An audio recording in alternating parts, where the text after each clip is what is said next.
Hey everybody, welcome to Grilling at the Green. I'm JT, and how's your golf game and how's your golf life? That depends on where you're at and who you are, I guess. Anyway, this segment is brought to you by Painted Hills Natural Beef and the Oregon Crab Commission. We appreciate that. Today, our old friend Gary Van Sickle, Sports Illustrated contributor. We're going to talk about the Open. I thought it was a very interesting Open. Um, Gary, I will tell you this. That is the one tournament every year that I actually spend some time watching television. I don't know why. I mean, the Masters, I can keep it on the screen here in the office or whatever when I'm working, and I enjoy the Masters. The other ones are fine, but I always enjoy getting up early in the morning and watching the Open. So I don't know Well, why. I'm still dwelling on the introduction as the old friend. Now, did you mean we've been friends a long time, or did you mean an old guy who is my old friend? Well, it's accurate, so I can't complain. Yeah, I'm an old friend. That's right. There you go. Look, when you watch the Open Championship, the best thing about it is you're going to see something every year that you've probably never seen. This year, you got to go back to the postage stamp, the par Yep. three famous, and see guys not fit in there. Shane Lowry, you know who I'm talking about. And then you got the railway hole. I love watching a train flash by the golf course. I love that. And then it's a really hard hole, too. Nicholas once took a 10 there, and guys are sliced it into the gorge. Lowry had an adventure there, too. Yep. 2 holes probably might have kept him from winning the Open, which was too bad because I think I might have had a small wager on him at 22-1, but I'm not bitter.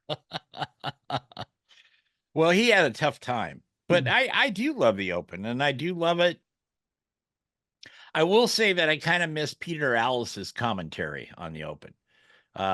He was always really, Peter just had that way of kind of laying a few things out there, something off the wall that most Americans never hear, and I always just would laugh myself silly sometimes listening to that guy. Well, he was very sophisticated, very well educated, really a social commentary more than anything. And the problem is his society has moved on, and it's just a matter of time before he'd said something that Oh would have yeah. been inappropriate by today's standards. It wouldn't have been 20 years ago, but he was great. He was probably the greatest guy of all time because they'd show somebody in the crowd and he'd make a clever comment about a baby. Oh, sleep well, young man. Don't wake up. You don't know what's waiting for you, or something. It was just witty, Yeah. erudite. And I just remember this modern era. One of my favorite moments that I remember of broadcasting was it was during the day. I don't know what Open it was, 5, 6, 7 years ago. Terry Gannon was still kind of new for the Golf Channel.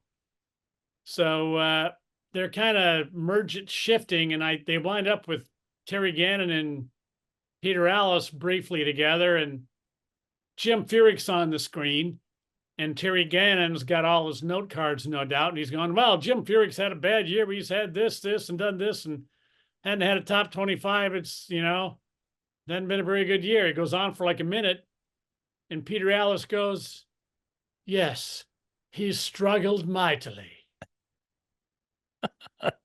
Peter could have saved us a minute at Terry Gannon. And there was Yeah. the two.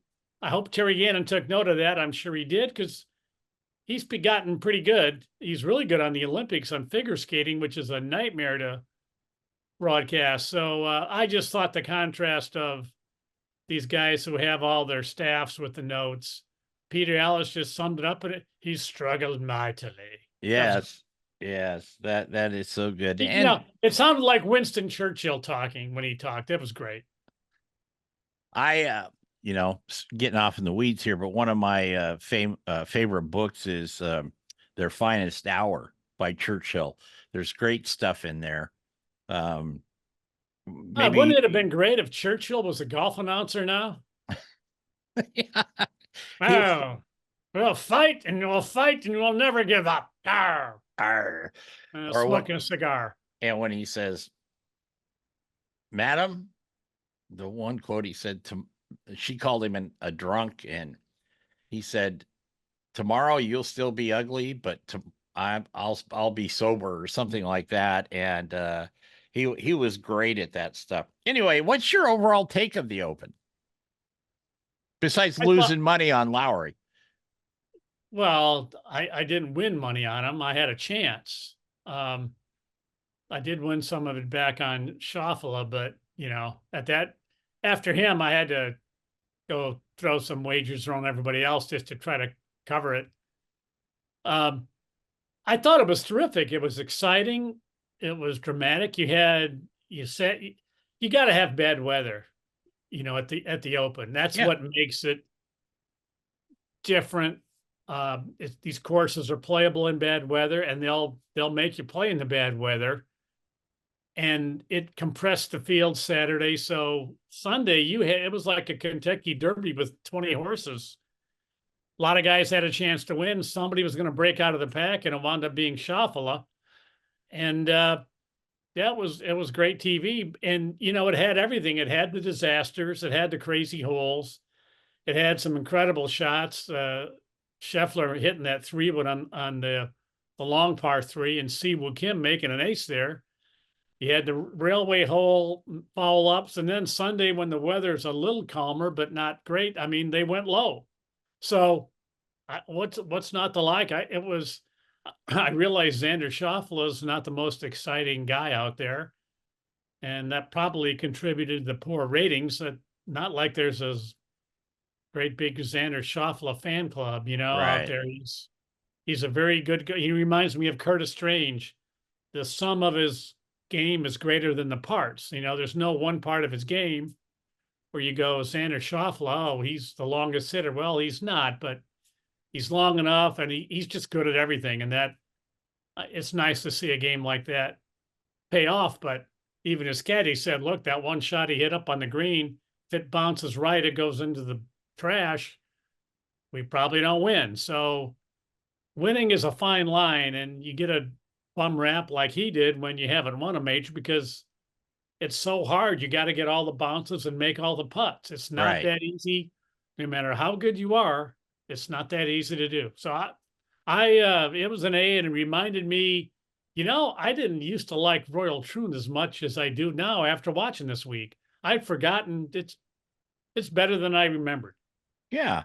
And I like him because he smokes good cigars. Now, I don't smoke, but if I was going to smoke cigars, he looks like he's got a really good stogie there. And it's always got a Well, nice ash and on it. his dad's a character. His dad was an Olympic athlete for Germany, got a long history. And Xander grew up, he was going to be a soccer player. He was great until but he got coached out of soccer. I forget what the story was, but somewhere in maybe junior high school or something, they said, oh, he was a sweeper and he wanted to be a midfielder or a scorer. And they promised him he would be. And when he got to that team, the coach said, now you're going to play sweeper. Dad, they lied to me. Well, he quit soccer. He said, I'm going to play in the PGA Tour. And he went right to golf. So that soccer coach, it was probably politics. He probably had somebody else's son there. Right. He indirectly led to Xander Schauffele winning 2 majors. So, anybody who's had kids has been through that. There's a lot of people masquerading as coaches of these teams who really don't belong there. Went through that with our daughter. Swimming, volleyball, basketball, like you said, if you had kids and you went through something like that, you know exactly what's happening. We're going to take a break. Gary and I are going to be back on Grilling at the Green in just a minute. Don't go away. Welcome back to Grilling at the Green. Today we have got Gary Van Sickle. I always enjoy when Gary's with us. And we're talking about the Open, and we'll talk about other things too, I'm sure. One of the things I liked about the Open too is, and not just this year, but every year, you see some of the old war horses kind of start to rise to the top. And when I say that, I mean like Adam Scott, Justin Rose. Justin Rose has got a lot of golf left in him, but some of the media, has got a lot of golf left in him, but some of the media, they whatever. He's I don't know, how old is Justin now? 38 or No, something? he's 43. 43, okay. Not And that old. no, Not as old as your old friend, me. Not even close. not even close. But I always like that. I like to see those guys come back. Well, Um, and there's I said the tournament had everything. I forgot. It had the unknowns on the leaderboard, two of whom had a chance to win. Dan Brown, who took time off from writing his latest Da Vinci Code novel, and Tristan, I was going to say Tristan Howell the third from Gilligan's Island, Lawrence.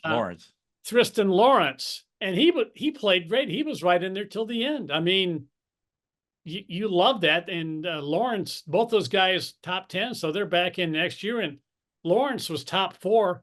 That got him in the Masters next year, so Well, that's just another reason to like the Open this year. and it also got him just a skosh under $900,000, so that's not a bad deal either for him. Yeah, well, yeah, he probably needs it, unlike Yeah, almost everybody else. yeah. Um, but I do like that. I like looking for that. When these guys, like I said, you can call them old war horses. I don't care what you call them, journeymen.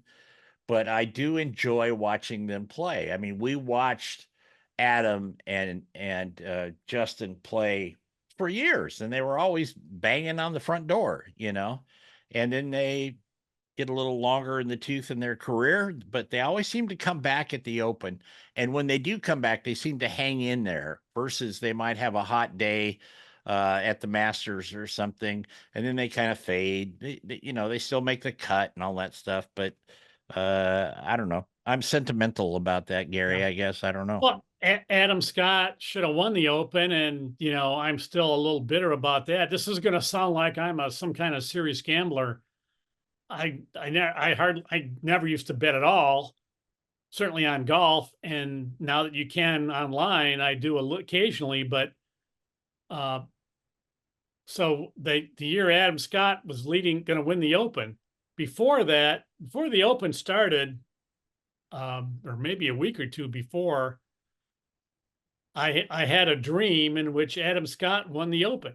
Now, I almost never remember any dreams I haven't for years. And I mentioned that in a column I wrote for, I don't know, SI.com or somebody. And some reader, I had a mailbag, and some reader said, "Oh, did you get a bet down?" I was like, "No, I didn't bet it." He goes, "Look, I dreamed Padraig Harrington was going to win the Open, such and such year. I didn't bet him and he won. I've been kicking myself ever since." Oh, the guy had a point. So Yeah. this was before legalized betting online. This is, how many years ago? It's like 10 years ago, 12 Right. years ago. I found a friend who claimed he had a bookie, and Adam Scott was 27-1. So I bet $200 at 27-1. That's $5,400. Adam Scott's got the lead going into Sunday, and this guy called me up and said, "Oh, you really ought to, maybe bet him to finish top 5 or something just to cover your bet in case he doesn't win." And like, well, I know that would be the smart play, but I didn't dream that he finished 5th. So I'm not betting against myself. I got a feeling he might not have had a bookie. He might have taken and bet himself, and he was getting nervous. He's going to have to pay out $5,000 that he didn't have. So I didn't take anyway. So as you know, Adam Scott's leading, and he bogeys the final 4 holes to lose to Ernie Els.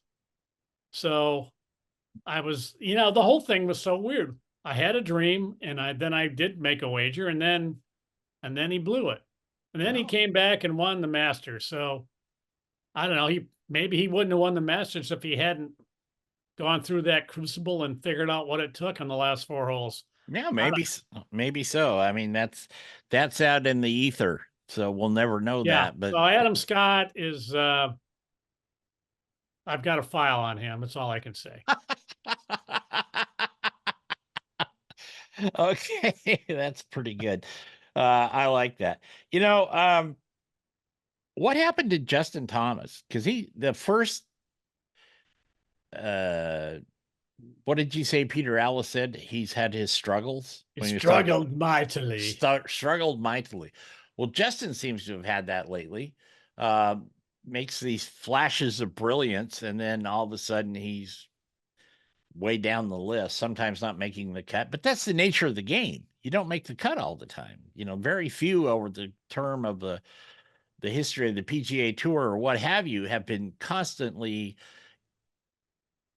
above the cut line. There's not very many Yeah, overall that did it. nobody plays good all the time. Nobody's got it. Yeah.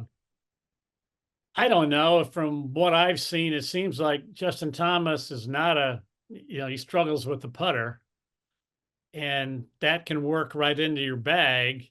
And pretty soon you're thinking, I got to hit it close because I can't, because I'm not making putts. And if you miss you don't want to miss the green, because if you miss the green, you got to chip it close because you're not making. And it just pretty soon you're not hitting it. You've pressured yourself out of hitting any good shots. Yeah. So he did get off to a good start, and I don't know what went wrong.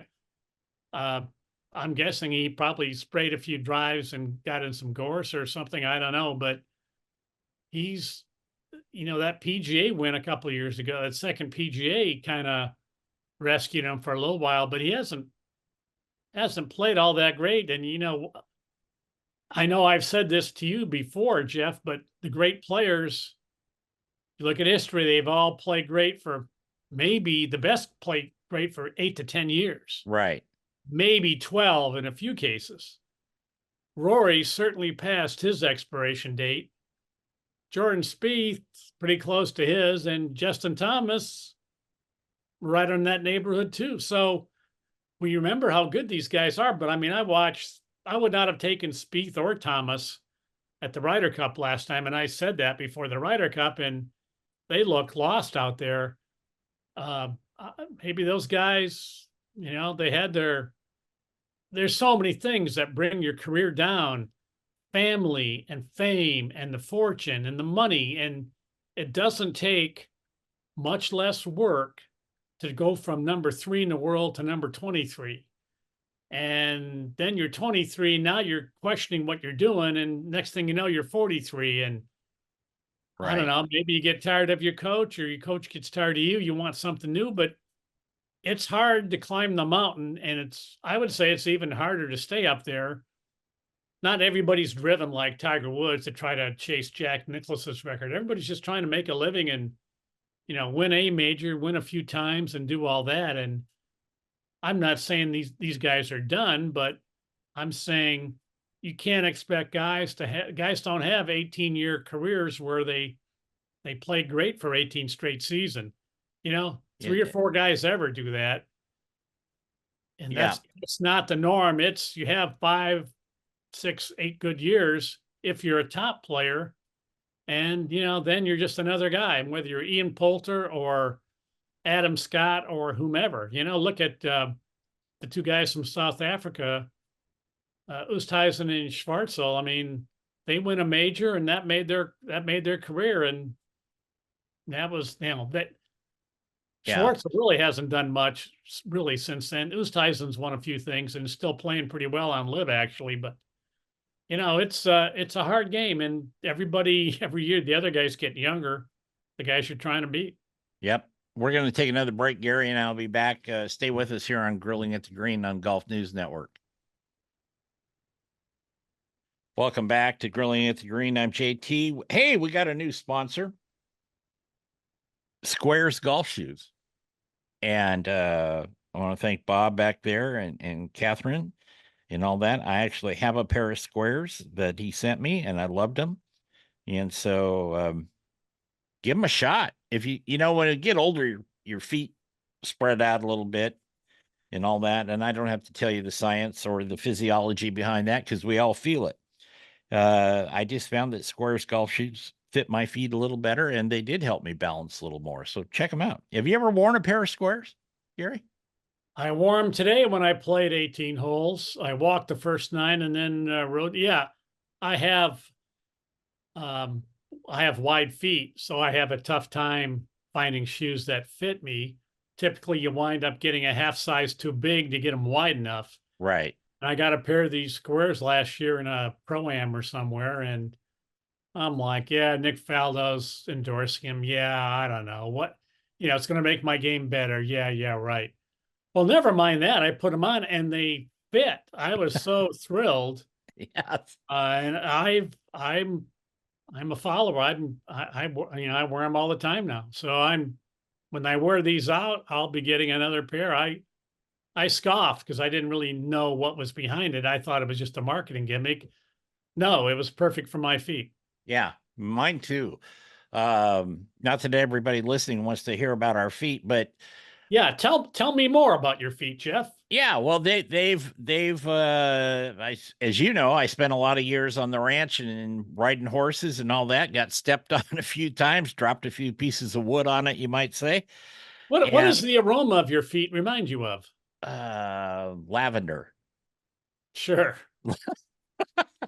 lavender in sure, Persia. How's that? sure it does. Yeah. Anyway, as soon as I put them on, just like you, I put them on. I walked around the yard and I went, well, in the toe box, they're not squishing my toes together, you know? Anyway, well, maybe they'll pay us to do a commercial for them, Gary and Jeff's toe box adventures, but they're really good. Anyway, check them out online.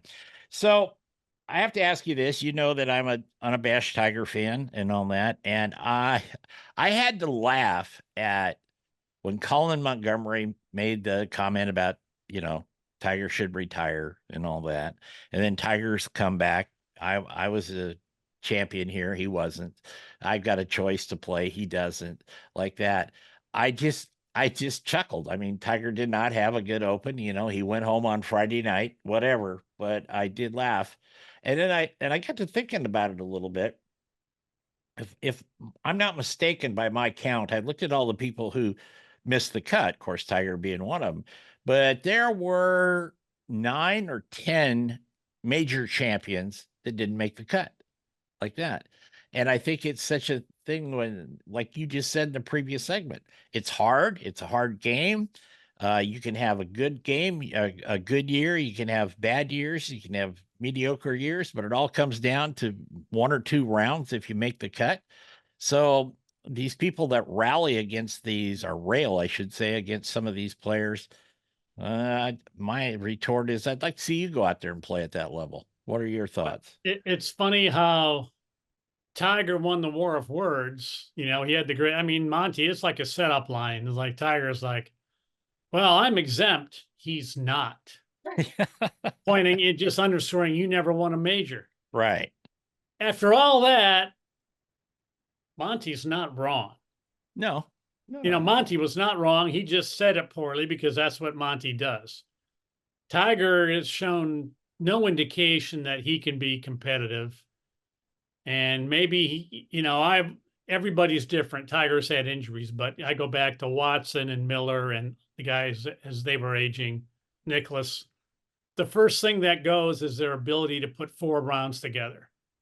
You'd see, Jack might have 3 good rounds, but he couldn't finish on Sunday. Same with Watson. Then at 94 Open at Oakmont, Jack and Watson were near the lead or tied for the lead or close to the lead.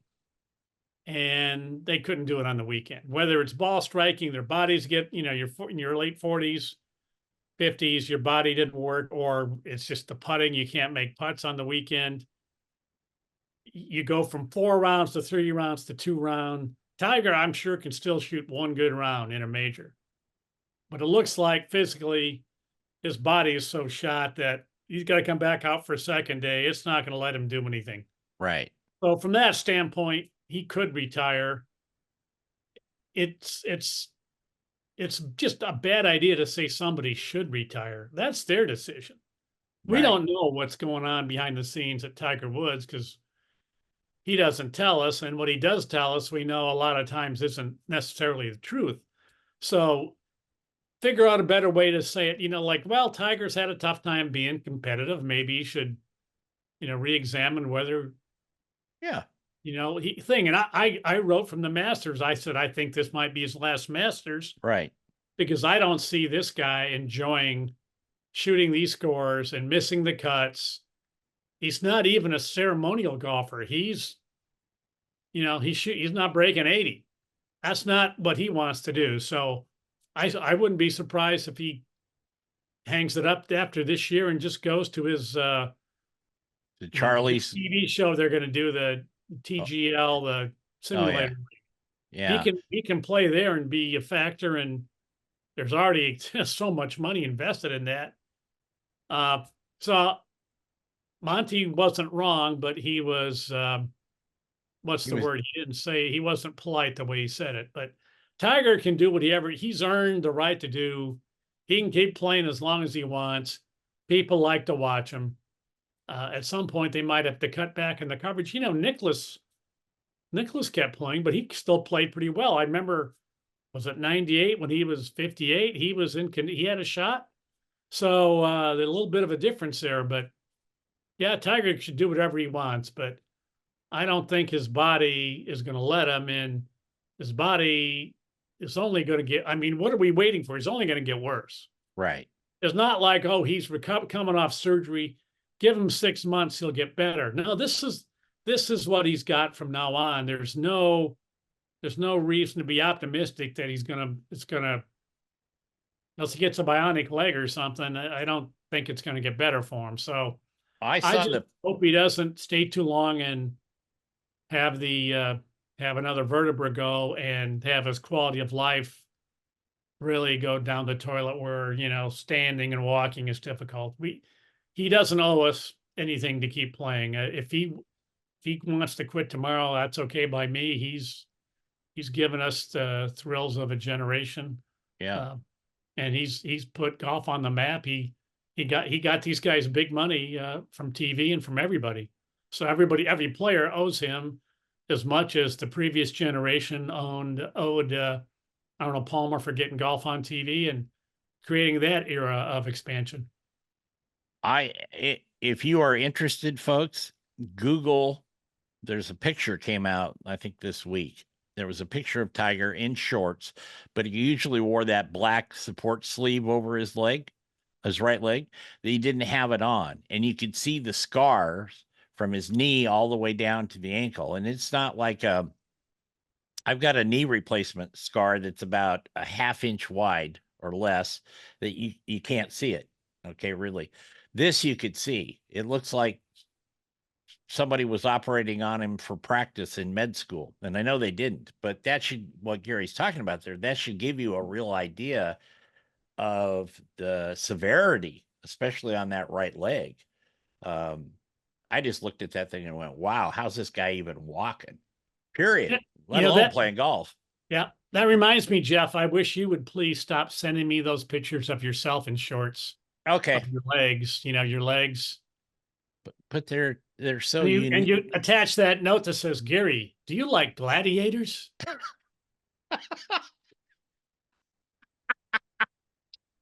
Okay. Wasn't that the line from the movie Airport? Yeah. What's his name? What from Mission Impossible was the pilot, and the kid comes up. Peter Graves. Peter Graves. And what was did he ask the kid? Jimmy, did he say gladiators? What did he ask him? Jimmy, do you like gladiators? Yeah, something like that. And then he said, have you ever seen naked men in the shower or something like that? Yeah, it was something just horribly. It was funny then. It was funny then. Now you'd get crucified for it. But yeah. It was very, very funny then. But my favorite was Floyd Bridges going, now's not the day to quit smoking. Now's not the day to quit sniffing glue, and they'd have his hair done. Well, there's so many. Barbara Billingsley from Leave to Beaver does the whole rap thing on a plane. I speak jive. Yeah, I mean, that was so unexpected. It was a unexpected movie, and that's what made it funny.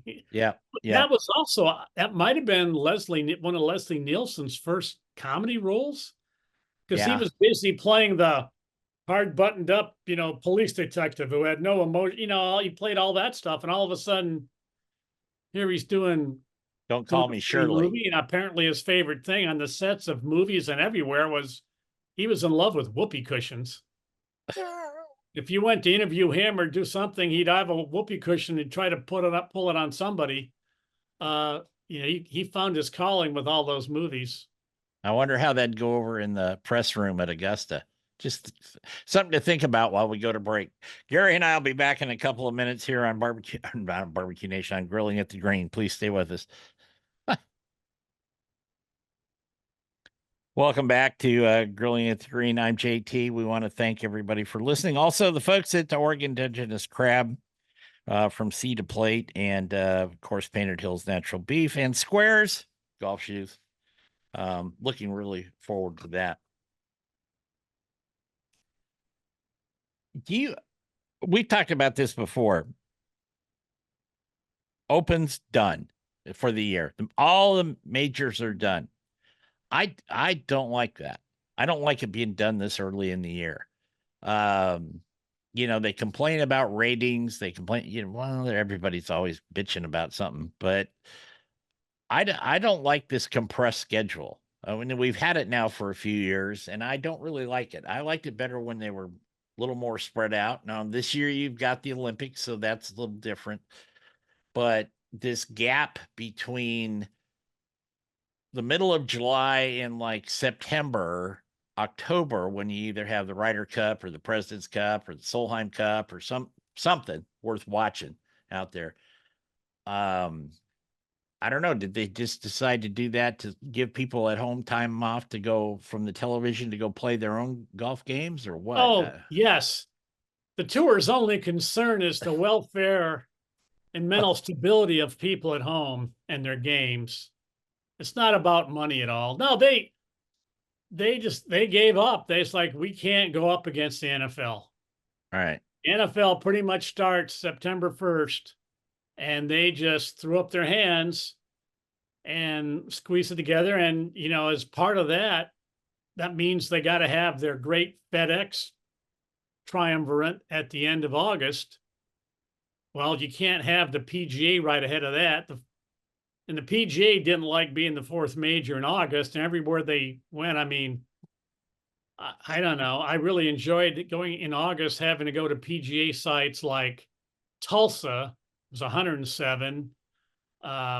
Florida one year. Yeah. Shoal Creek, Alabama, St. Louis. They keep going to all these southern locations in August.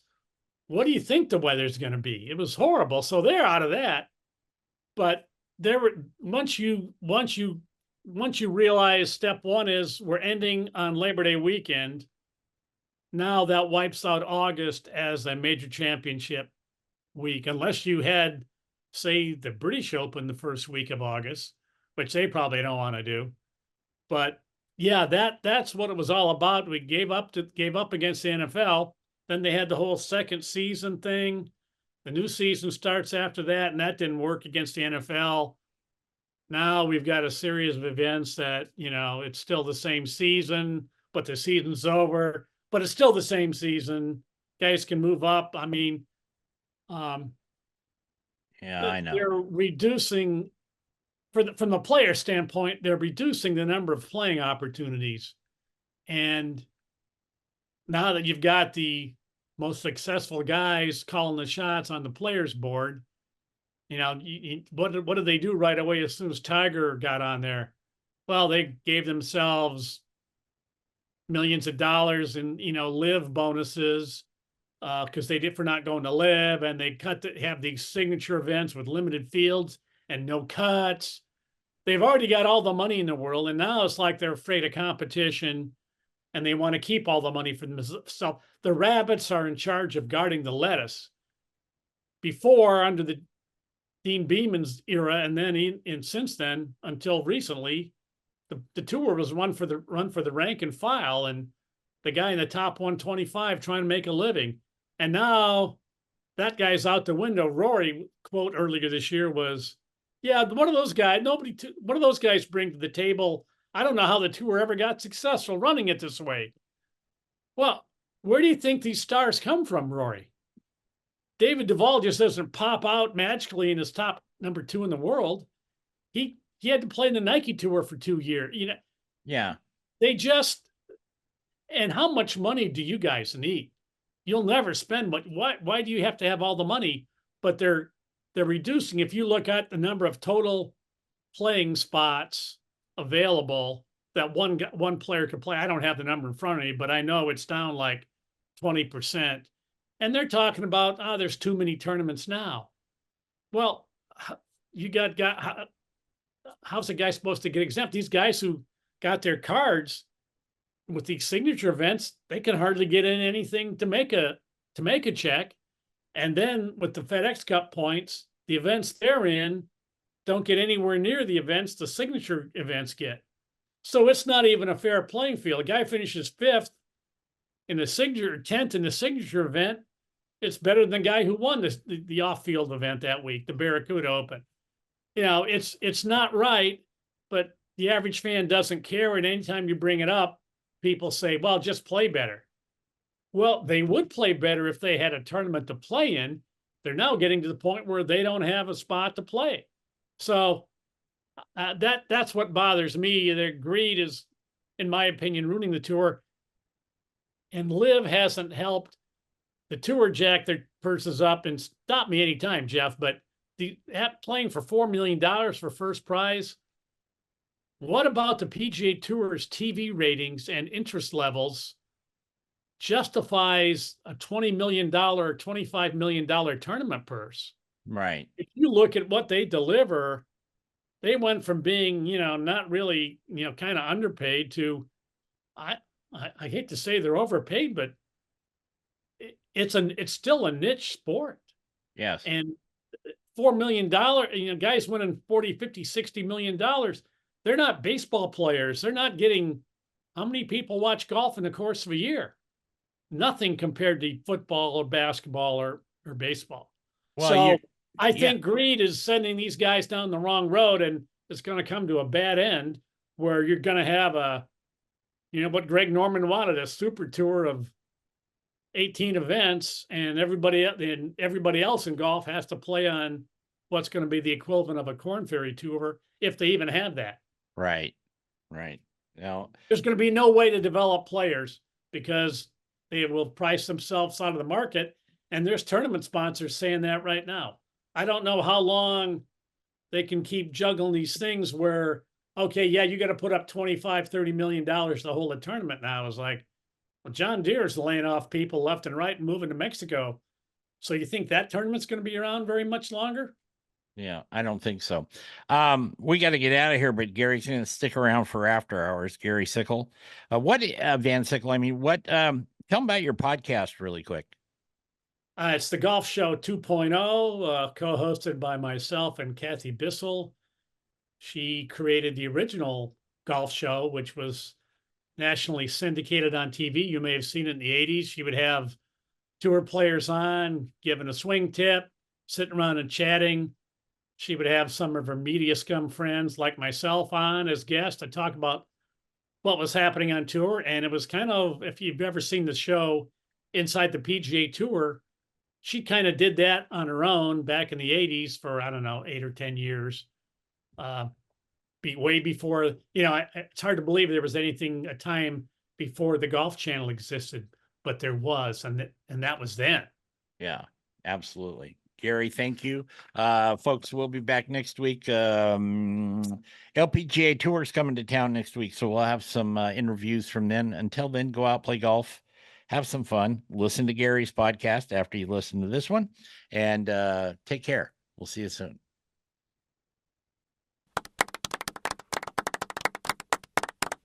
Welcome back to Grilling at the Green After Hours. We've got Gary Van Sickle with us today. You were talking in the last segment of the regular show, Gary, you were talking about kind of the inequity of things and how it's peeking its head out. It's not more peeking, it's like bursting out of a big whack-a-mole hole. I've seen that. I can't tell you how many people I've interviewed over the last few years that they're trying to make the tour. Okay. They're playing in the mini tours, trying to get to the Corn Ferry Tour. They're college players, whatever they are, both men and women and all this. And it's a tough life. People see the big boys and the big girls out on television, but there's thousands of them that you don't see and probably never will see that are trying to make a living out there playing golf, and they're good at it. They may not be the best, but one of the points that you made in the last segment on the regular show was, how are they going to get better at it if there's no place to play? I mean, you can only hit so many birdie balls in your backyard. You can only play in so many club championships and still have the thoughts of trying to be a touring pro, if you will. Well, and there used to be a lot of mini tours where guys could go around and, play a 1-day event or a 2-day event and make some money. Well, when the PGA Tour started, the Canadian Tour and PGA Tour Latin America, and they briefly tried one over in China that went away rather rapidly. And when they made a sort of a pathway to get to the tour through those other tours, they pretty much put every significant mini tour out of business. The Hooters Tour, I can't even remember them all, but there was a bunch of them, and they were decent, and they're pretty much all gone. So now, if this happens, so now they've merged Latin America and Canada. The guys who used to drive around Canada in their car all year, halfway through the season, it's like, oops, now we have to go to Latin America. Well, how does that work? Yeah. I mean, it's so expensive. The money's not there, prize money. And it really isn't much of a path to anywhere to get you some preferred Q school status. And Q school mostly gets you on the Corn Ferry Tour. So it's hard to get through the door. I mean, I went through that. My son was an All-American coming out of college. And the whole game for these guys is to get through the door and get on a tour and be exempt. And my son was like a lot of guys. He was good enough. We thought if he got there, he could stay there. The hard part's getting through the door, and he got to the final stage a few times, never got exempt status. And then what happens then is now you're Monday qualifying for the whole season. Well, there's no money in that. You have to have some deep pockets. So it's a hard game. Now, this is an aside. I'm just going to sign my son's been still playing some events, section events. He just lost a 4-for-2 playoff on Monday to get in the John Deere Classic, but mostly he's playing in PGA section events. He won one a couple of weeks ago. He came from behind the last round at Mystic Rock, a big resort south of Pittsburgh. He eagled all 4 par 5s, and they're pretty long on this course in the final round. And we believe that that's been done before, but nobody's done better. So that apparently ties a Guinness Book of World Records golf feat. So we're looking into, you have to put together all this data and whatever, but 4 eagles in one round on the par 5s, that's, it's only been done a couple of times on the tour. So I just thought I'd throw that in there. But no, that's great stuff. It's hard to get through the door. The tour, I think at one point he might have, his name is Mike. I think he got up to like number 1,300 and some in the world rankings. And if you think about it, that's incredible. Of all the people on the planet, you're number 1,350 or whatever. That's great. But at 1,350, you're starving. You need to be in the top 700 to be making a living, or 600.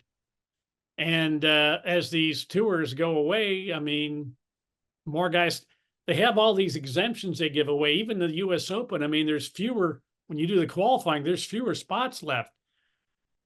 USGA feels political pressure. Oh, we got to give spots to some Japan and Asia. And next thing you know, when you had that tour event in Columbus, when it used to be 130 guys for 22 spots, maybe it's 12 spots. And even with the Monday qualifying, that Monday qualifier, my son did. He had to do a pre-qualifier on like a Friday before to get to Monday. There used to be 42 spots available for that.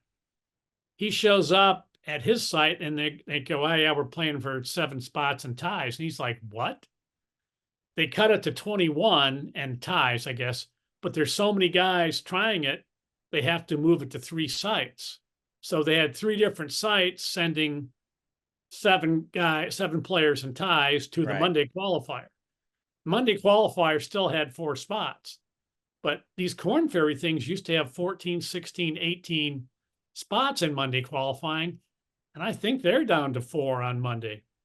So they're making it much harder to get through the door. You pretty much have to make it through the Q school for the Corn Ferry. Otherwise, you need one hell of a Hail Mary. You can't just play your way onto the tour the way Justin Leonard and I want to say Charles Howell did that too.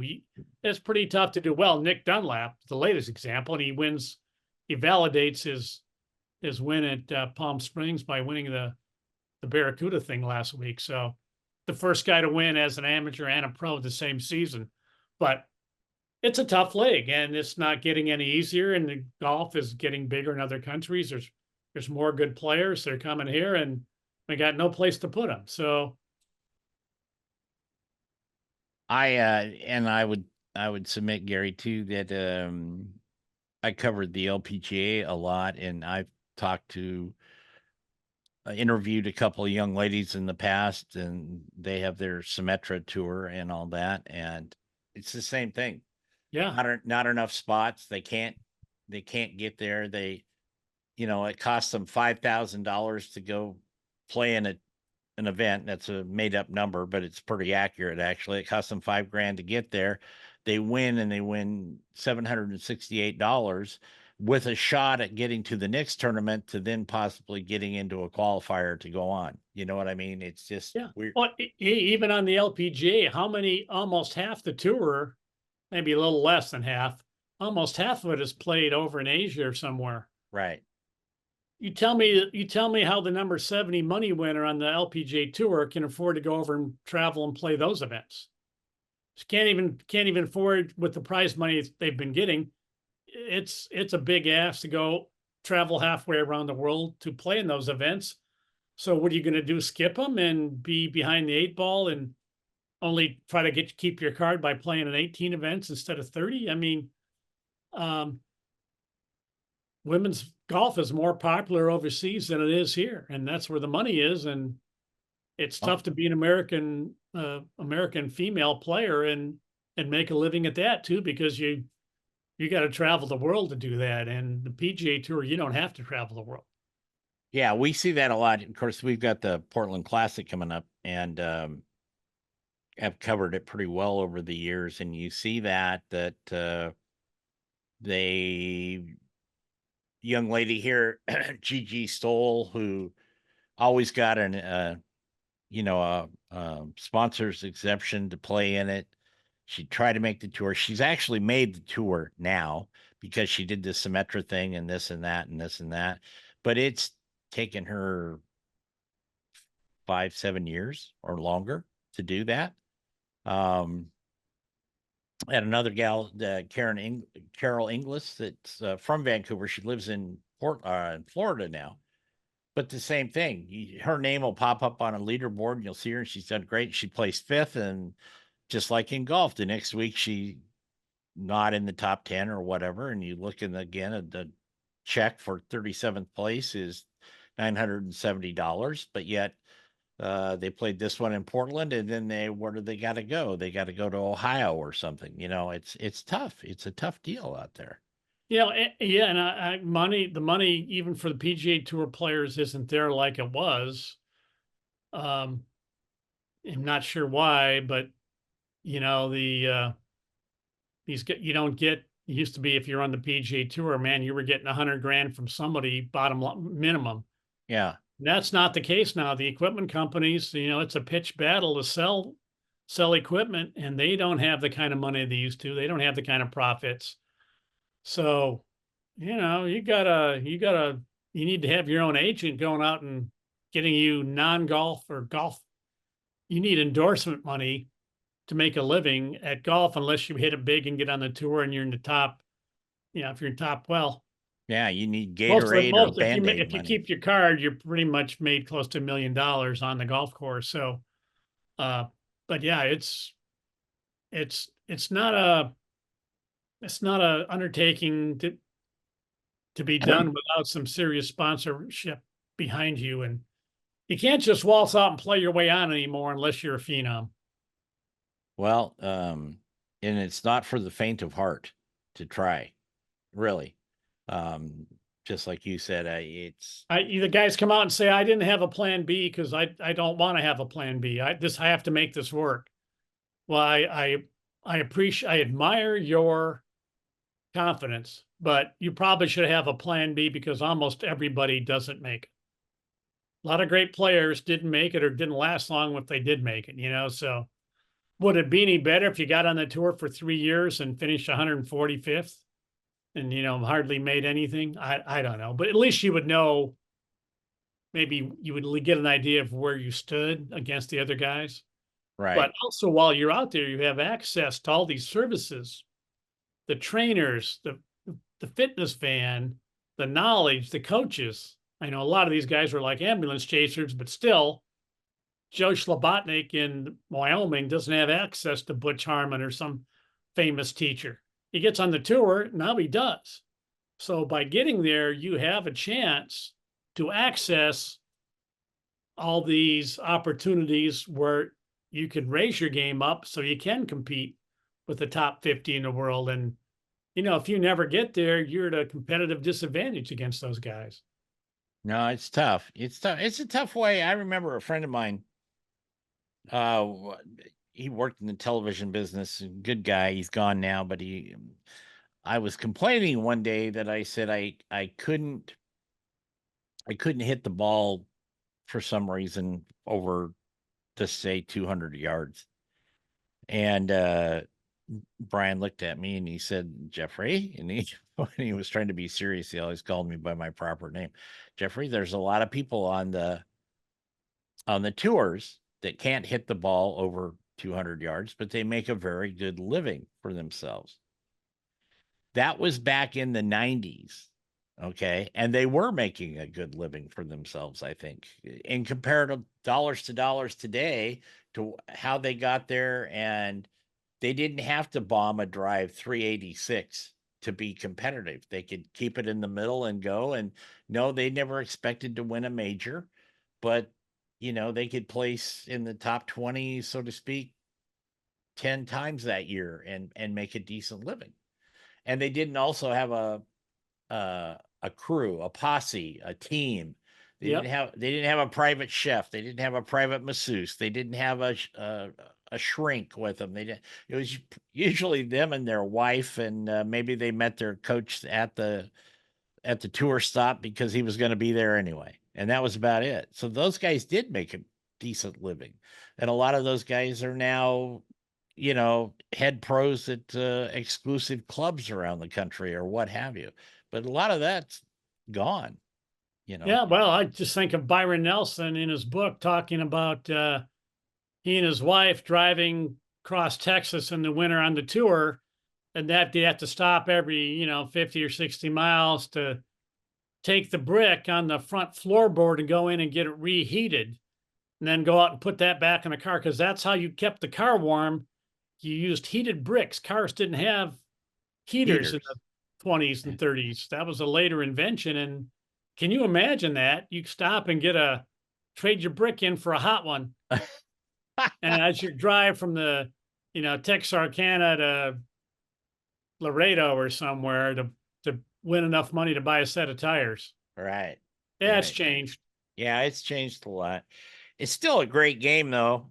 I mean, look at us. We love talking about it. You love writing about it. And I'm making a TV show about it. But Yeah, anytime you have competition and it's close, it makes for exciting TV. I could say that's true of almost any sport, and it kind of is. But I mean, I'm not a big fan of skiing, cross country skiing, but the Winter Olympics, there's been a couple of cross country skiing moments in the last couple of Olympics were like unforgettable. yeah, So yeah, competition is fun and watching it's fun. And yeah, these guys hit the ball too far. They're gonna roll the ball back in a few years and you'll never know the difference, except maybe, maybe there'll be fewer 58s and 59s, but it'll just change how they are it'll just be proportionally shorter than they were. and it'll keep some of these courses playable, I hope. But my guess is the ball's not going to be enough. They're going to roll back the size of drivers and a few other things. Yeah. One last question, Gary, and then we got to go. How's your golf game? You've been playing in some tournaments and stuff?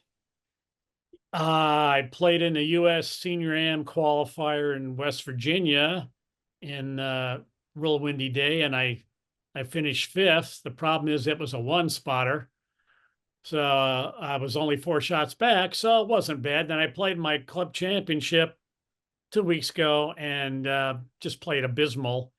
And yesterday and today I figured something out, and I went out to a low end 9-hole public course where I play, and it all came together and I hit it good. I'm like, well, now I know what I'm doing. Well, it's the end of July and I've already missed all the things I wanted to play. It's like somebody getting their game ready for the Masters.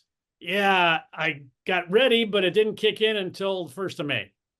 So Yeah. now and of course today's moves that worked will be next week's problem. The fix always becomes the cure always becomes the problem after a while. But I played really well today. I was happy, but I could have used it sooner. I did win a senior club championship at my club, but Oh, good. Congratulations. I don't know. Yeah, it's just answer me this, Jeff. You probably work out. I work out more than I ever have, and yet I keep losing a little distance every year. Now, how is that? How is that possible? Just the physiology of the thing, because you're keeping toned, you're not building muscle. The Well, strength. I am building muscle, but my legs are shot. My knees are shot. That's probably why I've lost my leverage. But, my point is, there's something about flexibility or whatever. It's a mystery, but we all lose distance when we get old. I'm not that I'm losing distance. I got some high-tech shafts and all that, but I'm stubborn. I feel like I shouldn't be losing that distance. It's not right. But oh boy, I can't wait for that rollback. I guess I won't care anymore by then. Well, I will leave you with this story. I played in We'll be doing wheelchair golf by then. Yeah, we will. Yeah, we will. Kind of like they used to do donkey basketball. I would like to see Winston Churchill announcing donkey basketball. Oh my God. He brought his ass up the court and he dunked it. Anyway, played in a charity event yesterday. My guys I normally play with, it was a scramble. It was a lot of fun, and we came in fifth. We were 12 under. We came in fifth, which is fine. It's all fun, raise money and all that stuff. And I took the cart back to the cart barn. The kid was there, and he says, how'd you do? Did you enjoy the game? It was a beautiful day, and we got out early, so the heat hadn't. By the time we were off the course, the heat was finally setting in, and it still wasn't that bad. And I said, well, we came in at 12 under. I said, but it was, it's tied for fifth. He looks at me and he goes, well, you just didn't cheat good enough. And he started laughing. I went, yes, sir. And it's all about the handicap manipulation. Tiger was right about second place sucks from his standpoint, all that stamp. The only time that's not true, and I'm not a fan of Olympic golf, but the one thing I like about it was the last 2 we've had was watching the men and the women play their brains out for second and third because there's a silver and a bronze medal involved. Yeah. That is captivating television at the Olympics. But I don't like the fact that it's a 60-player field, half of whom don't deserve to be in the field. They're not in the top 100. But if you look past that, I love watching everybody. Second place does not suck at the Olympics. No. Silver medal does not suck. C.T. Pan has a bronze medal or, a medal does not suck. So I like Olympic golf. I like watching second and third place matters. And it's too bad there's no way to make that happen in a PGA Tour event. That's true. Gary Van Sickle, Thank you, buddy. I appreciate it. And he will be back again. That's going to do it for After Hours. Go out, everybody. Enjoy the week. Play some golf. Olympics is coming up, like Gary said. Enjoy that too. We'll see you next time. Take care.